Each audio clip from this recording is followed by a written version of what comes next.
Is it me or is it Indie Spotlight time?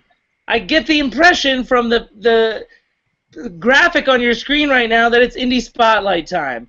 And tonight we're going to talk about the film Tyrannosaur. Hi, I'm Jonathan BETZLER. I'm one of your hosts for this evening. It's August the 2nd, 2016. And our Indie Spotlights throughout 2016 has been indies from 5 years ago. Tonight's film, Tyrannosaur, was released in 2011. And for it to continue, I want to introduce my cohorts here. Who's going to go first? Let me go with the hater, J Money. Yes, I hate everything. JB, you sound drunk. You drunk already? You sound drunk already. I'm not. I'm trying to force the the energy. Yeah. You know, that's what our viewers love about me. Is that right? Drunk JB. I like this. I'm not drunk. I had one sip of this thing. I mean, that plus all the cough medicine, all the I'm not taking cough medicine today. I've been so busy preparing for the show that I forgot. But believe it or not, folks, it's not the show isn't just J Money and I. We have a third cohort who is always drunk. Drunk Davey. He tries to hide it. He's the populist. And he's in New York City. I can't get over this. Were you ever going to tell me? I didn't want to ruin the surprise, man. Well, there you go. I'm surprised, and here we are. I was supposed to be in New York, loyal viewers, and I wasn't. So I thought you were here, and I was excited about that, and then J Money told me you weren't. That's right. I actually it was like a couple days before my flight that I got this job. It's kind of unfortunate. I mean, except I needed the job, but it's a really hard job. I can answer questions about it later if you want in our sound off towards the end of the night. All right, so all sorts of stuff is happening. What's happening first? Oh, the evening schedule. Okay, cool. So the evening schedule for tonight. We've just discussed Star Trek. I don't know if you guys were you guys around for that? Did you notice that? I think I recall this now that you're talking about it. We had a rudimentary discussion of Star Trek. There you can see that. That was not too long ago. And now we're going to talk about the Tyrannosaur. It's our Indie Spotlight. I'm glad you spelled that right, J Money. Spelled wrong?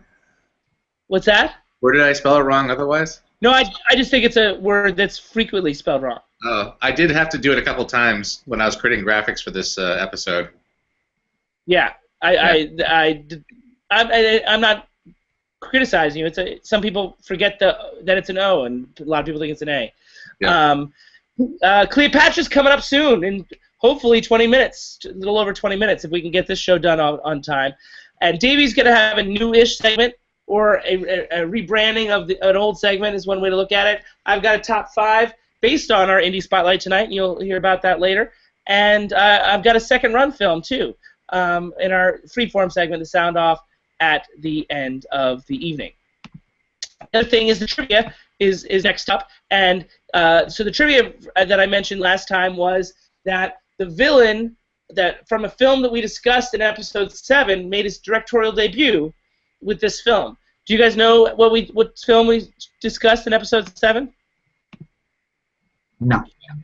Is it? I looked it up, so I feel like I know, so I'm not going to say. Well, he doesn't know, so it's got to be you. Was it Child 44? Child 44. Do you remember the bad guy in Child 44, Davy Joe? Not vaguely. That's how much Davy Joe liked Child 44. Episode 7, you can look it up and see what he actually thought. Paddy Considine played a child molester killer person in Child 44, and he's the director of tonight's Indie Spotlight, Tyrannosaur. Oh, and one thing I did forget to do is label which photos I was going to put for which thing, because yeah, I literally rewatched this film an hour and a half ago. So anyway, let's talk the summary, shall we? This is Joseph, guys. Joseph is a hard-drinking, rage-filled, self-loathing, unemployed Irishman widower living in England. Hannah is an upper-middle-class woman who buried herself in religion to shield herself from her own problems, including an abusive husband. One day, Joseph runs into Hannah's charity thrift shop, and the two manage to strike up an unlikely bond as they both try to turn their lives around in spite of themselves. How do you guys feel about that summary? Yep. That was amazing. Nailed it? You should do this like for a living. Yeah. Doesn't this count as doing it for a living? That's a good point. They start getting millions of views, then I'll take thousands. I'll take the thousands of views. Thousands of views. Let's go hundreds. Let's do hundreds first. We've got a bunch in the hundreds. All right, how about hundreds? Inside of 6 months. Oh, we've got one that did that. One or two. Anyway, I'll report back on that another time. In the meantime, this movie was my recommendation, and you can see, if you probably know some patterns in films that I enjoy over the course of the show, and this film is extremely character-driven, extremely performance-driven. I mean, I think if anything, it's maybe held back by its extremely raw heaviosity, if you will, and I think only the performances themselves really keep it from being overly melodramatic. My disclaimer, of course, is as we go. I mean, I'm sort of doing these 2011 recommendations, indie recommendations, in reverse order. Like, we started the year with Shame, which was one of my favorites from that year, and so now we're getting indies that I admire, but don't love, and there's quibbles that I have, and we'll talk about that perhaps later on. So that's this is why I'm recommending it. Have you guys seen it before having to watch it for tonight? No, that's my first time for tonight. Yeah, I hadn't even heard of it, so. I love it when that's my favorite, because then they're like, I'm introducing these guys. I'm learning them a little bit. Anyway, so who gets to go first with their opening thoughts? Jay Money, it's your turn. I mean, I really liked it, but I also happen to really like bleak things, so this is kind of an easy sell for me. And it's got the it reminded me of 45 Years a little bit. What your number 3 film of, was it 3 or 2 from 2015? Top 3 somewhere. So yeah. Yeah, 3. It reminded me of that a little bit, especially in terms of its pace and tone. Yeah. Davy Joe. I liked the movie very, very much, and I thought it was a kind of a nice arc to both the main characters. So it kind of came to fruition. It was an enjoyable watch. Holy cow! I don't think I've missed an indie a 2011 indie with Davey right now. I think he's liked them all. Yeah, no, I think so too. Holy cow! We've had some good indies. Too, Jay Money, you're right. I'm making Davey Joe a more comprehensive film watcher. So I mean, I think the number one thing in the movie, and I think do you guys disagree that this movie is all about the performances? No, I agree with that entirely, and I agree with your earlier assessment that the weightedness of the performances are what kind of keeps it from spinning out of control into melodramatic territory, because it really easily could have if it was handled by, I guess I would say, lesser performers. Yeah, and this particular performance, and for those of you listening to the podcast on iTunes, I've got Olivia Colman, a picture of Olivia Colman up here. She is a find. She is a revelation in this movie. And I've seen her since. This is the first time I saw her, but I've seen her since then. She was Oscar-worthy in this movie. She's Oscar-worthy in a movie called Hyde Park in the Hudson, which came out, I think, the following year. And she's in a lot of TV in England right now. Have you guys seen her before? She's an amazing actress. Yeah, interestingly enough, I actually started watching Broadchurch probably a few months ago, so that's where I recognize her from. I haven't actually seen her in a lot of other film work, but now I'm really intrigued because I think that she was amazing in this movie. She was a great performance in this movie. Yeah, Myriad Arts in our Myriad Arts Awards, we actually nominated her for Best Actress for this performance in 2011. So, and I think she lost to Viola Davis for The Help. But still, definitely an Oscar-worthy performance that got overlooked for me. Davey, Olivia Colman. No, no, she was amazing, and I hadn't seen her before. But it was definitely an eye-opening performance because I was asking myself, where did she come from? This is great, and I definitely would like to see what was the film that came out the next year? It's that Bill. It's Hyde Park on the Hudson. That movie with Bill Murray as FDR. Oh, okay. It's not. It's a terrible movie, but she's great in it. She once again is like the light in this terrible movie. She plays the same role that Helena Bonham Carter played in The King's Speech. If you follow my meaning, the same character, Queen something or other, whatever King George's wife was. You know what I'm talking about? Okay. Queen Elizabeth's mother. Yeah. I'm not so good on the monarchy line, so forgive me. I don't remember the character's name, but and also I would in Hyde Park from the Hudson I would argue that I forget Samuel West I think is the actor's name who plays the same part that Colin Firth won an Oscar for in King's Speech, and I would argue Samuel West plays it better in Hyde Park on the Hudson than Colin Firth did. That discussion for another time perhaps. I would never recommend Hyde Park in the Hudson in an indie spotlight, so worth mentioning now. But Olivia Colman is amazing. Probably an actor that you have seen before is Joseph himself, Peter Mullen, who's a director in his own right, a director that we might actually talk about later tonight. But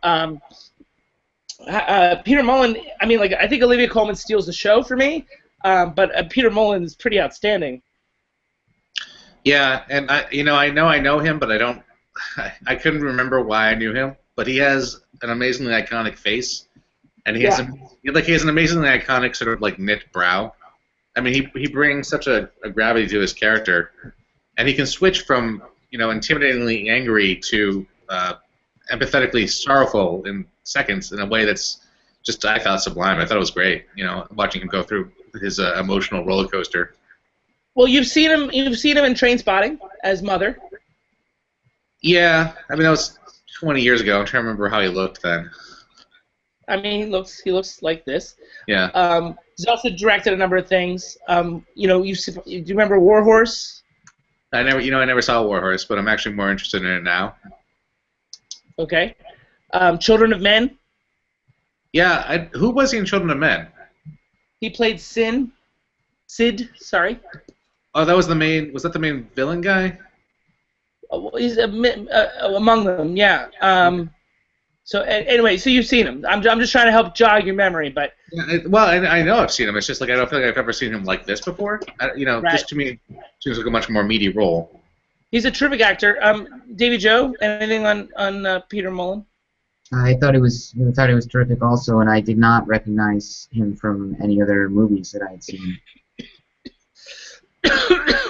And then the other performance that maybe if you guys watch television, then you'll know this person because he's probably known now for his role on Ray Donovan, Eddie Marsan. Yeah, I'm not really familiar with Eddie Marsan. Oh, Davy Joe, do you watch Ray Donovan? No, I don't. Okay. Eddie Marsan's another terrific British actor, and he plays one of Ray Donovan's brothers on Ray Donovan, and he's pretty. He's intense in this movie. Yes.